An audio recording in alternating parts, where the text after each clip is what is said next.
이찬수 목사님의 책 보호하심에 보면 그분의 부모님에 대한 이야기를 소개하고 있습니다. 이찬수 목사님의 아버님도 목사님이셨습니다. 고신 교단에서 목회를 하셨고, 한마디로 정리해서 말씀드리면 참 경건하시고 교회를 사랑하셨던 목사님이다 라고 표현하고 있습니다. 자, 그런데 그의 아버지는요, 치명적인 단점이 있었는데 말을 더듬으신다라는 것입니다. 특별히 컨디션이 좋고 또 긴장하시다 보면 어눌해지는 것을 통하여 전달이 어려울 때도 있었다, 그렇게 표현하고 있습니다. 그럼에도 불구하고 맡겨진 사명을 위하여 늘 충성을 다하고 열심을 다하셨습니다. 그런데 안타까운 것은 열심히 목회한다고 할지라도 늘 작은 교회, 늘 적은 성도와 함께 예배를 드렸고, 이 목사님이 어렸을 때 교회를 다닐 때 50명이 넘었던 적이 한 번도 없을 정도로 참 가난하고 힘든 교회를 섬기셨다라고 말하고 있습니다. 자, 그런데 그 적은 숫자가 모임에도 불구하고 그 교회가 자주 싸우고 분열을 통하여 어려움을 당하자 보자 목사님이요, 이찬수 목사님 아버님이 결단하면서 40일 금식을 하면서 교회 평화를 위하여 그렇게 결단하기 시작했다라는 것입니다.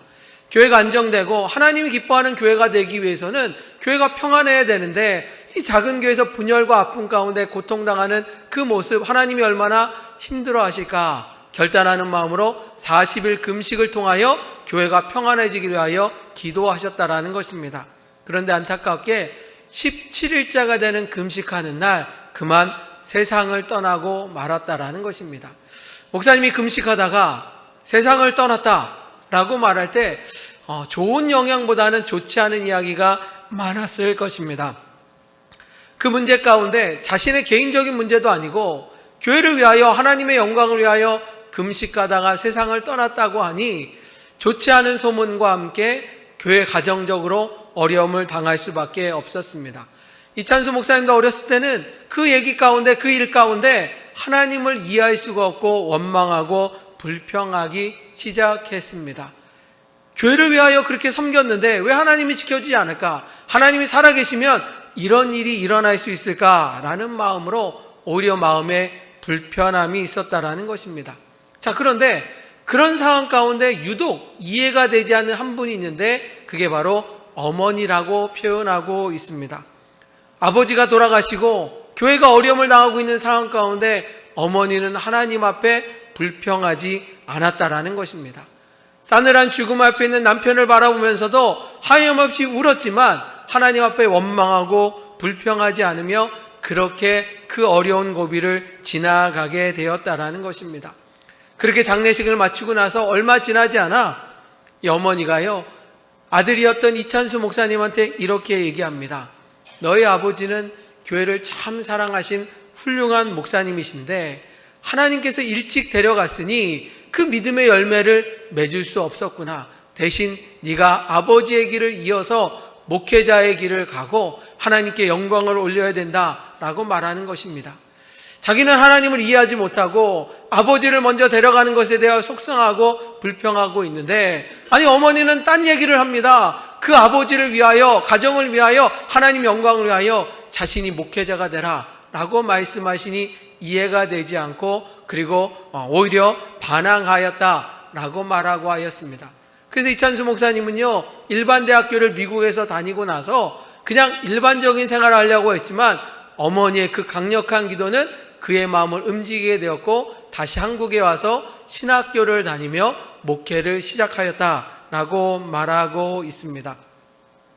최근에 미국 집회를 마치고 나서 시카고에 살고 있는 어머니를 만나면서 그 과거에 대한 이야기, 아버지가 돌아갔을 때 상황을 이야기할 때 여전히 어머니는 그때 한 번도 하나님을 원망하지 않았다라고 말하고 있습니다. 자신은 지금도 그 부분이 100% 이해되지 못하지만 어떻게 어머니가 그렇게 말씀하실 수 있을까라는 생각 가운데 우리 어머니가 정신 나간 사람이 아닐까? 우리 어머니가 뭔가 모자란 분이 아닐까? 그렇지 않다라는 것입니다. 그럼에도 불구하고 왜 그런 상황 가운데 지금까지도 하나님 앞에 의지하고 감사할 수 있었을까라고 상상을 해봤을 때 어머니도 인간적으로 그런 어려움이 있었을 것입니다. 혼란이 있었을 것입니다. 아니, 어쩌면 금식하고 나면 하나님이 역사하여 주어서 교회가 뒤집어지고 부흥될 거라는 것을 기대하는 마음도 있었을 것입니다. 그럼에도 불구하고 더 큰 어려움, 더 큰 고난 가운데서도 어머니는 자신의 본능을 감추고 하나님 뜻 가운데 살려고 얼마나 발버둥치고 노력하였을까, 그 얘기를 생각해 보니 오히려 눈물이 나고 감사하다는 생각이 들었습니다. 만약에 그 자리에서 어머니가 불평하고 어머니가 하나님을 지적하고 하나님을 욕했다면 이찬수 목사님 목회자의 길을 갈 수 있었을까? 아니, 그 주변에 있는 사람들이 믿음의 길을 갈 수 있었을까? 아마 많은 사람들이 똑같이 욕하고 똑같이 교회를 떠나는 그런 상황일 텐데, 어머니 한 사람의 희생적인 믿음이 주변 사람들을, 가족을 믿음의 길로 인도하였다는 것에 감사하게 되었다라는 것입니다. 그러면서 어린 시절 어머니께서 자신을 무릎에 앉히고 그렇게 누워있는 자기를 향하여 이 노래를 불렀는데, 그 노래가 지금까지도 자기 마음 가운데 은혜로 다가오고 하나님의 사랑 가운데 그것이 지금도 목회의 힘이 된다라고 말하며 고백하며 그 책을 마무리하고 있습니다. 자, 어떤 찬양이냐? 우리 같이 한번 읽어볼까요? 하나님의 은혜로 찬양하시겠습니다.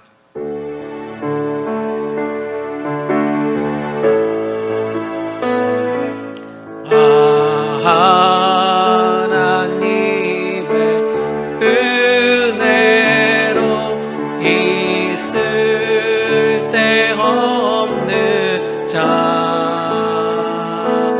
왜 구속하여 주는지 난 알 수 없도다.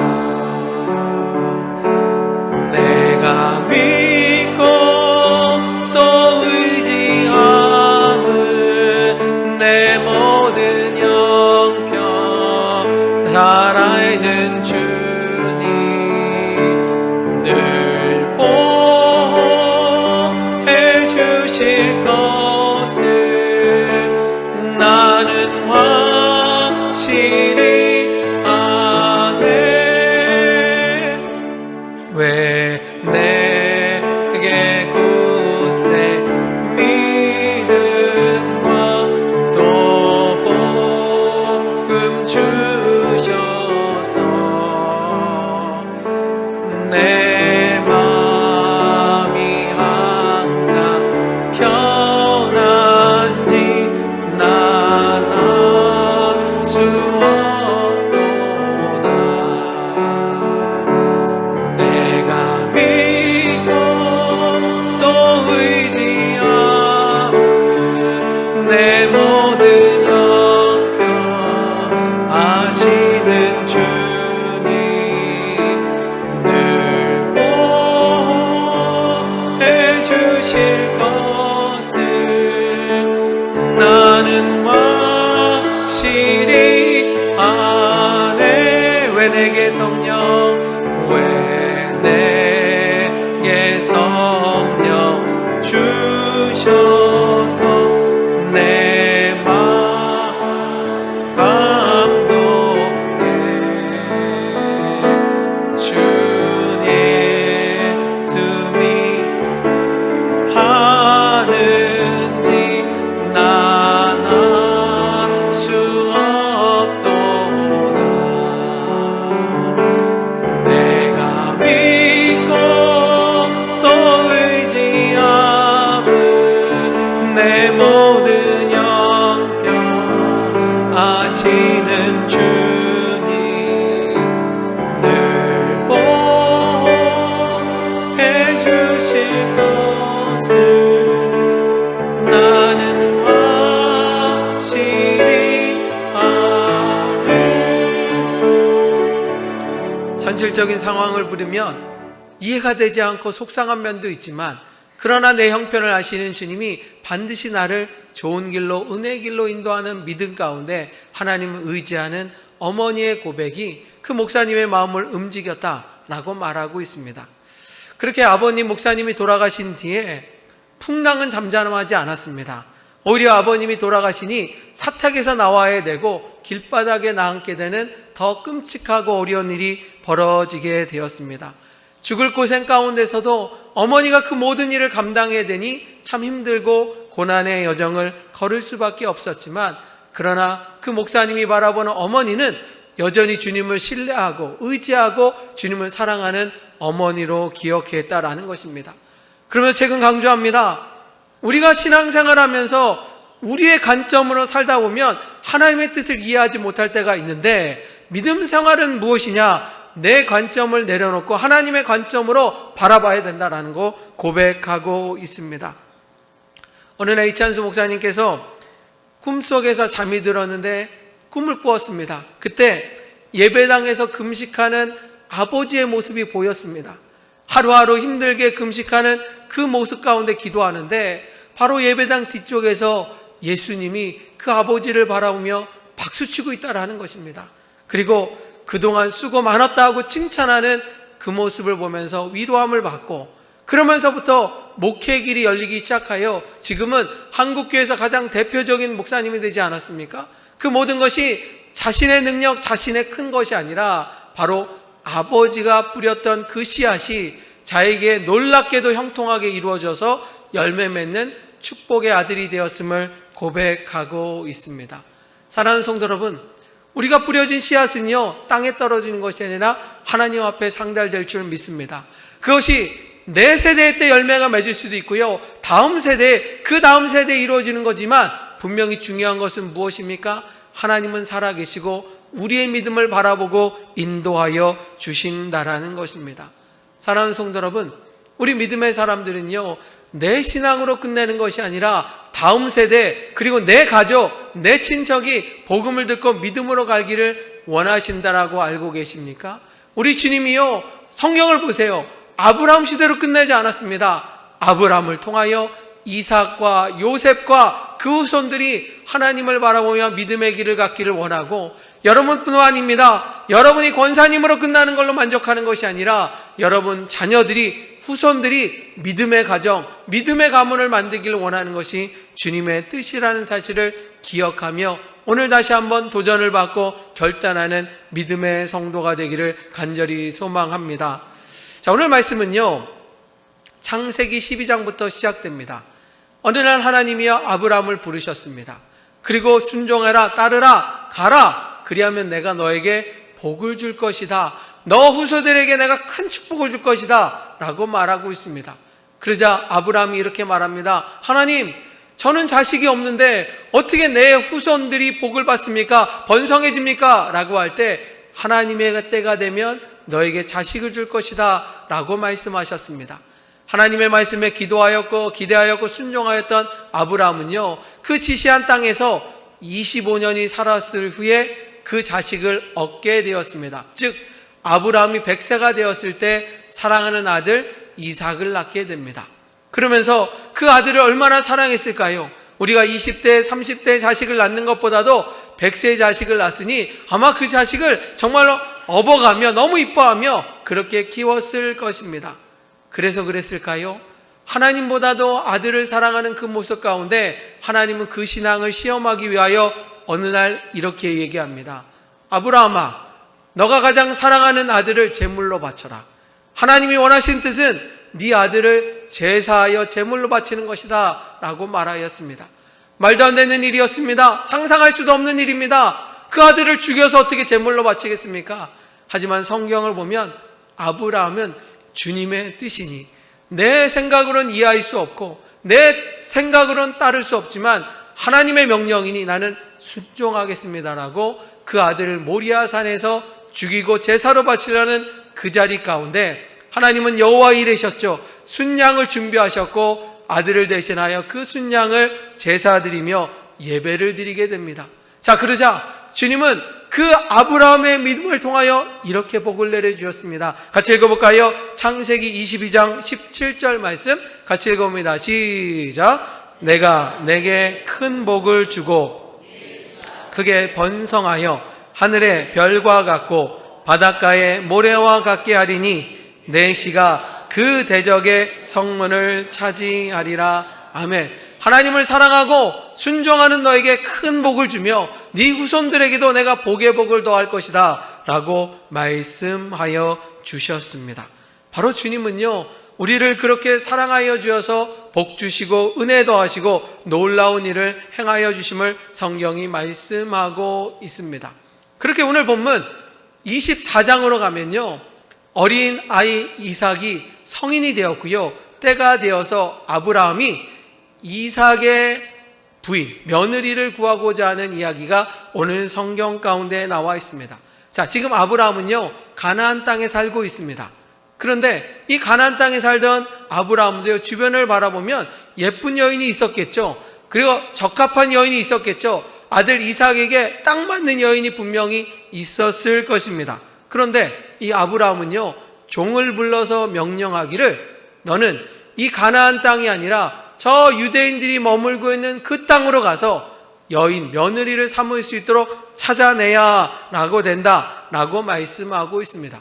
자, 그렇다면 아브라함이 자기네 민족만 생각하는 민족주의라서 그럴까요? 자기만 생각해서 그럴까요? 성경은 그렇게 말하는 것이 아니라 왜 아브라함이 아들 이삭에게 부인을 삼기 위하여 고향 땅으로 가게 한 이유를 설명하고 있습니다. 자, 읽어볼까요? 창세기 24장 3절의 말씀입니다. 같이 읽습니다. 시작. 내가 너에게 하늘의 하나님 임신 여호와를 가리켜 맹세하게 하노니 너는 내가 거주하는 이 지방 가나안 족속의 딸 중에서 내 아들을 위하여 아내를 택하지 말고. 아멘. 아브라함은요, 한 가지 뜻이었습니다. 하나님이 원하시는 뜻은 무엇이냐? 믿음의 사람들은 믿음의 사람과 결혼하기를 원하고 그 믿음의 사람들을 통하여 자자 손손만대가 믿음의 가문을 만들기를 원하셨다라는 것입니다. 다시 말하면요, 믿음의 사람이요, 믿지 않는 사람과 결혼하여 그들이 하나님과 멀어지고 우상 섬기는 것을 원하지 않고 믿음의 사람들이 믿음의 사람과 함께 온전한 가정을 이루고 후손 만대가 하나님과 함께 동행하기를 원하시는 것이 바로 하나님의 뜻이다라는 것입니다. 오늘 말씀의 제목, 믿음의 가문을 만들자라고 말할 때 제가 종교적인 얘기를 하면요, 여러분 가운데 여러 가지 생각하는 것이 많을 것입니다. 왜냐하면 예나 지금이나 결혼한다는 것은 어렵고 힘든 일이기 때문입니다. 아니, 결혼은요, 사랑하는 사람과 함께 1대1로 결혼하는 것이 아니라 가문과 가문이 결혼하는 것이고 가정과 가정이 결혼하는 그 자리 가운데 여러분들은 결혼하기 전에 분명히 조건을 따질 수밖에 없습니다. 상대방이 정말로 성실한지 착한지, 그리고 어울리는 것인지, 가정은 어떤 건지, 그리고 살만한 넉넉한 재산이 있는지 수많은 조건들이 이루어질 때 결혼을 허용하는 것이 지금의 문화 모습일 것입니다. 자, 그렇다면 여러분들의 자녀들이나 후손들을 결혼시킬 때 그 여러 가지 조건 가운데 종교적인 조건을 따져본 적이 있습니까? 아니, 종교적인 문제로 포기하거나 다른 방향으로 돌렸던 적은 없으십니까? 제가 이런 얘기를 하면요, 여러분들 아마 저한테 이렇게 얘기할 것입니다. 목사님은 세상 물정을 몰라도 너무 모른다고. 아니, 세상에 그런 얘기 하면 믿지는 사람도 별로 없고, 그리고 정말 그렇게 따지면 손해볼 게 많은데 어떻게 그렇게 합니까? 라고 물어보는 도 있을 것입니다. 저도 알고 있습니다. 저도 그런 것이 어렵다는 거 알고 있습니다. 그럼에도 불구하고 하나님이 원하시기에, 하나님이 원하신다면 우리가 순종하는 것이 맞지 않습니까? 여러분들은요, 신앙생활 하면서 내가 원하는 것은 하나님의 뜻이다라고 하면서 수용하고요, 내가 원치 않는 것은 하나님 뜻이 아니다라고 하며 스스로 부정하지는 않습니까? 오늘 성경을 보세요. 아브라함은요, 하나님의 뜻이 뭔지를 알았습니다. 가나안 땅에 여러 여인이 있었습니다. 그럼에도 불구하고 종에게 말합니다. 하나님이 원하는 뜻은 내 아들 이삭이 가나안 여인과 결혼하는 것이 아니라 믿음의 여인을 찾아 믿음의 가문을 만들기에 그렇게 하는 것이 합당하다라고 말씀하고 있고 실천하는 이야기가 성경 가운데 나와 있습니다. 왜 주님께서 이렇게 얘기했느냐? 왜 믿음의 사람들이 믿음의 사람과 함께 어울려서 믿음의 가문을 만들어야 되는가? 신앙생활이요, 분명한 신앙관이 없으면요, 흔들리고 넘어질 수밖에 없습니다. 내가 신앙이 아무리 좋을지라도요, 내 주변에서 나를 무너뜨리려고 하고요, 그리고 타종교에 있는 사람이 나와 함께 있다면요, 내 신앙은 어느 순간 와르르 무너질 수밖에 없습니다. 제가 전에도 말씀드린 것처럼 저는 성경의 인물 가운데 가장 궁금한 사람이 솔로몬이에요. 나중에 천국 가면 솔로몬이 천국에 있을지 지옥에 있을지 너무 궁금한 사람 중에 한 사람입니다. 왜? 솔로몬은 너무나 큰 믿음을 갖고 소유했지만 말년에는 하나님을 배신했기 때문입니다. 여러분, 제가 물어볼게요. 솔로몬의 아버지가 있습니다. 솔로몬의 아버지가 누구죠? 누구예요? 바울이요? 누구요? 다윗이죠. 다윗 왕이죠. 다윗 왕입니다. 성경에 보면 다윗 왕은요, 한평생 어렸을 때부터 죽는 순간까지 하나님을 그리워하고 사랑하고 한결같은 믿음을 가졌던 왕이다라고 말하고 있습니다. 그가요, 정말 전쟁에서 승리하고 그리고 많은 부와 재산을 남겨서 존경하는 것보다도 왜 다윗을 존중해야 되는 이유는요, 그는 한결같은 믿음입니다. 도망자일 때도 하나님을 사랑했고 왕이 될 때도 하나님을 했고요, 정말로 환난과 공고 가운데 하나님을 더 의지했고요, 그리고 행복할 때도 주님만을 바라보는 바보 하나님을 믿는 그런 왕이었습니다. 그랬던 사람이었는데, 그러니 그의 아들 솔로몬도요, 정말 믿음의 사람이었습니다. 그래서 여러분 아는 것처럼 1000번제를 드린 것도 솔로몬이요, 그리고 성전을 봉헌하여 하나님께 영광 올리는 것도 솔로몬입니다. 주님은요, 그 솔로몬이 성전을 봉헌할 때 꿈에서 나타나 잘하였더라 칭찬하며 너에게 복을 줄 것이다, 후손들에게 복을 줄 거라고도 주님이 말씀하여 주었습니다. 그랬던 솔로몬에게 왜 믿음이 연약해졌냐라고 말하면요, 솔로몬이 너무 똑똑해서 그래요. 솔로몬이 성경 보면 지혜의 왕 아니겠습니까? 얼마나 똑똑했느냐? 솔로몬은요, 이런 판단을 내렸습니다. 하나님의 아버지로부터 복을 내려주셔서 나에게 재산과 명예와 부와 존귀함을 주셨는데, 이 모든 것을 유지할 수 있는 유일한 방법은 뭐냐? 주변에 있는 적들을 내 편으로 만드는 겁니다. 모압이나 암몬이나 바벨론이나 이런 다 모든 나라들을 내 편으로 만들 수 있는 방법은 무엇이냐? 그들의 왕비를 나의 부인으로 맞이하는 겁니다. 왕비가 아니죠. 공주를 나의 부인으로 맞이하는 것입니다. 그래서 성경에 보면 이방 여인들을 많이 맞이했다라고 말합니다. 믿음이 좋았던 솔로몬은요, 아마 30대 40대 결혼할 때도 그 여인들에게 이렇게 말했을 것입니다. 하나님 믿으세요. 다른 종교 믿으면 내쫓을 것입니다. 다른 종교 믿으면 당신들 정말로 고향 땅으로 보낼 겁니다. 그는 그러면서 하나님을 믿어야 된다고 강요했을 것입니다. 그래서 젊었을 때는요, 다윗 왕처럼 믿음이 좋았다라고 말하고 있습니다. 문제는요, 나이가 들어가면서 힘이 빠질 때, 여인들을 사랑하고 의존할 때, 그럴 때 어떤 일이 벌어지냐? 같이 한번 읽어볼까요? 열왕기상 11장 1절의 말씀입니다. 솔로몬 왕이 시작. 솔로몬 왕이 바로의 딸 외에 이방의 많은 여인을 사랑하였으니 모압과 암몬과 에돔과 시돈과 헷 여인이라. 아멘. 솔로몬이 젊었을 때는요, 그 여인들을 사랑하여 결혼하였지만 종교에 대해서 분명히 강조했습니다. 하나님 믿어야 됩니다. 다종교 못 믿습니다. 그래 따라왔습니다. 그런데 솔로몬이 나이가 들어가면서 여전히 그 여인들을 사랑했는데, 이방 여인들은요, 이방 종교를 포기하지 않았습니다. 단지 마음에 숨기고 있었습니다. 그러면서 솔로몬이 연약해져 말합니다. 이방 종교를 믿지 않으면 나는 솔로몬을 더 이상 사랑하지 않을 거라고. 나는 타 종교를 믿지 않으면 당신과 함께하지 않겠다. 그런 자리에 결국 솔로몬은요, 하나님을 저버리고 우상을 믿기 시작합니다.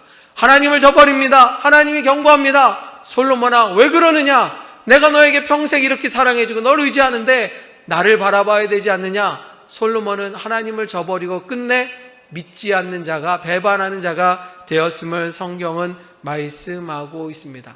왜 그렇습니까? 믿음의 사람이요, 더 좋은 믿음의 사람과 함께 살아갈 때 그 믿음은 견고해지는데, 내가 믿음이 있을지라도요, 주변의 영향을 받습니다. 세상의 영향을 받습니다. 거기에 쓰러지고 넘어지는 것이 우리의 모습임을 성경은 말씀하고 있습니다. 사랑하는 성도 여러분, 제가 여러분에게 물어볼까요? 여러분들은 작년보다 올해 결산을 해보면 믿음이 더 좋아졌습니까? 그런데 그 많은 이유 가운데 여러분 주변의 사람들이 믿음이 연약하여서 똑같이 넘어지는 건 아니겠습니까? 내 믿음이 연약할지라도요, 주변 사람들이 더 좋은 믿음, 더 귀한 믿음을 갖고 있으면 나도 스스로 올라갈 수 있습니다. 하지만 내 믿음이 연약한데 주변 사람들이 믿지를 않고요, 하나님을 배반하고요, 원망하고 있다면 우리는 그 자리에 쓰러질 수밖에 없는 연약한 존재라는 것입니다. 그래서 주님은요, 성경을 통하여 말하고 있습니다. 믿음의 사람들은 믿음으로 고백하고 믿음의 가정을 이루어야 된다라고 말씀하고 있습니다. 자, 그렇다면 이미 결혼도 하였고 이미 내 자녀들도 결혼하였는데 그럼 어떻게 합니까? 라고 물어볼 때 성경은요, 그 이야기를 통하여 믿음의 사람이 믿음에 가고 믿음의 가정을 이루는 것이 그것이 올바르다라고 말하지만 또 다른 방법으로 우리에게 은혜를 주고 있습니다. 다시 말하면 내 믿음이 확고하면요, 흔들리지 않는다는 것입니다. 내 믿음이 확고하면요, 내 주변 사람들이 무슨 얘기를 하더라도요, 그들을 믿음의 길로, 복음의 길로 인도할 수 있다는 것입니다. 최근에요, 기독교 방송 프로그램인 새롭게 하소서에 이하정 아나운서가 나왔습니다. 여러분, 이하정 아나운서 하면 잘 모를 수도 있는데 그녀는요, 영화배우 정준호의 부인이기도 합니다. 정준호는 다 알고 계시잖아요. 이 정준호의 부인인 이하정 아나운서가 이 기독교 방송에서 간증하는 이 얘기를 통하여 은혜를 받았습니다. 어렸을 때부터 하나님을 알게 되었고 신실한 믿음 가운데 그녀는요, MBC에서 아나운서 활동을 하면서도 늘 기도 제목이 뭐냐, 내가 하나님 앞에 올바른 신앙생활하기 위해서는 결혼을 잘해야 되고 믿음의 사람하고 결혼해야 된다라는 마음 가운데 40일 동안 작정하면서 하나님, 좋은 배우자, 믿음의 배우자, 좋은 배우자가 아니라 정말 믿음의 배우자를 만나도록 도와달라고 매일매일 작정하면서 그렇게 기도하였다라는 것입니다. 그렇게 기도가 끝나가는 차음에 아나운서 하다 보니까 여러 가지 일을 하는 중에 탤런트 정준호와 함께 인터뷰할 때가 있었다고 합니다. 그런데 특별히 정준호를 좋아하지 않았기 때문에 그냥 포멀하게 원래 하던 대로 인터뷰를 마치고 돌아왔는데 며칠 지나서 이 정준호 씨가요, 연락이 했다는 겁니다. 저녁 식사 한번 같이 하자고. 특별히 마다할 이유가 없었기 때문에 같이 식사를 하는데 서로 인간적인 정준호를 보면서 호감을 갖게 되고 그러면서 조금씩 사랑이 싹터갔다라고 그렇게 고백합니다. 그런데 가만히 지켜보니까 자신이 작정 기도하고 배우자를 위하여 40일째 되는 날이 정준호 씨를 처음 만난 날이어서 하나님이 짝 지어진 그런 사람이 아닐까라고 고민하고 있었습니다. 그런데 문제는요, 기독교인이 아니었어요. 교회를 다니지 않았습니다. 그래서 여러 가지 마음 가운데 자신의 기도 제목은 믿음의 사람과 결혼하여 믿음의 가문을 만들어야 되는데 이 정준호 씨는 좋은데 교회를 다니지 않는다니 내 기도도 아니고 하나님이 원하지 않는다면 어떡할까? 그렇게 고민하고 있다가 담임 목사님한테 가서 기도를 받으면서 상담을 했다라는 것입니다. 그래서 담임 목사님이요, 안 돼! 라고 하면 포기하려고 할 때 담임 목사님이 그렇게 얘기했다고 합니다. 지금 시대에 기독교인 찾는 게 어려운데 가정을 선교지로 삼아갖고 남편을 꼭 전도하고 믿음의 길로 인도한다면 하나님이 더 기뻐할 테니까 결혼해도 될 것 같다. 그 마음을 받고요, 그렇게 결혼하게 되었다라고 말하고 있습니다. 믿지 않는 사람과 결혼하게 되니 결혼할 수 있도록 교회 신앙생활 할 수 있도록 계속해서 강조하고 이끌고 있는 왕 가운데 그래서 정준호 씨도 부인을 따라 교회를 계속해서 다녔고요. 그리고 또한 기도 제목이 무엇이냐? 가정에 자녀를 낳게 되면 그 자녀가 세례를 받을 때 남편 정준호도 세례를 받는 것이 꼭 돼야 된다라는 마음으로 기도하였고 정말로 성탄절 때 정말로 아들과 함께 그리고 정준호 씨가 세례를 받으며 영광된 은혜를 나누어 갔다, 그런 얘기를 합니다. 다시 말하면 아무리 믿지 않는 사람과 결혼할지라도요, 내 믿음이 확고하다면, 내가 정말 주님을 사랑한다면요, 그 방법으로 전도할 수 있는 길도 분명히 있을 것입니다. 이하정 씨는 계속해서 얘기합니다. MBC 아나운서 할 동안 회사에 들어가서 부서나 팀원과 제작진에게 항상 기도를 합니다. 뭐라고 기도하느냐? 우리 아나운서들이, 우리 방송하는 사람들이 하나님 뜻에 거슬리지 않도록 올바른 길을 가도록 도와달라고 기도합니다.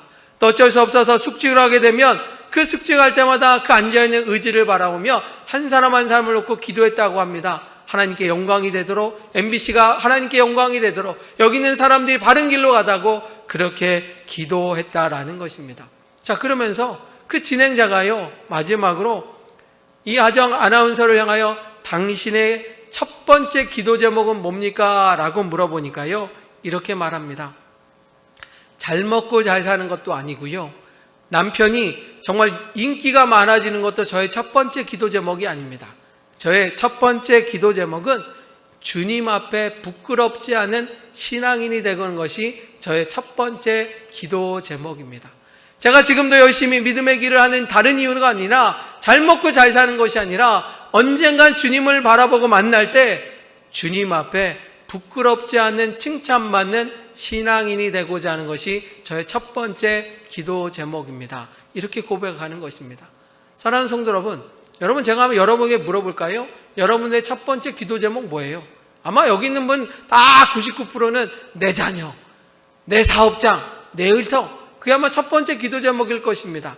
그런데 여러분, 주님이 정말 원하는 것은요, 그런 기도 제목도 중요하지만 우리가 주님을 사랑합니다. 내가 주님을 의지합니다. 그걸 분명히 원하지 않으실까요? 사랑하는 성도 여러분, 오늘 말씀을 마무리하려고 합니다. 여러분, 지금까지 신앙생활 열심히 하신 거 알고 있습니다. 올해 당회구역회를 준비하면서 보면 참 우리 교회 중성하는 장로님, 권사님 계셔서 우리 교회가 든든합니다. 참 감사할 일이 많습니다. 늘 행복하게 목회하고 있습니다. 그런데 여러분들이 그런 믿음 가운데 또 한 가지 과제가 있다는 걸 알고 계십니까? 주님이 원하시는 것은 여러분의 신앙으로 끝나는 것이 아니라 여러분들의 신앙을 통하여 자녀들이, 후손들이 호산나 교회를 지키며 믿음의 길을 가기 원하는 걸 주님이 원하지 않을까요? 오늘 주님이요, 아브라함을 향하여 분명하게 말씀하셨습니다. 너 혼자가 아니라 너 후손에게, 너 후손의 자녀들이 하나님을 알고 주님과 동행하기를 원하는 것을 알았기에 오늘 아브라함은 가나안 땅이 아니라 저 고향 땅에서 여인과 함께 결혼하기로 결심하며 그렇게 나아가고 있습니다.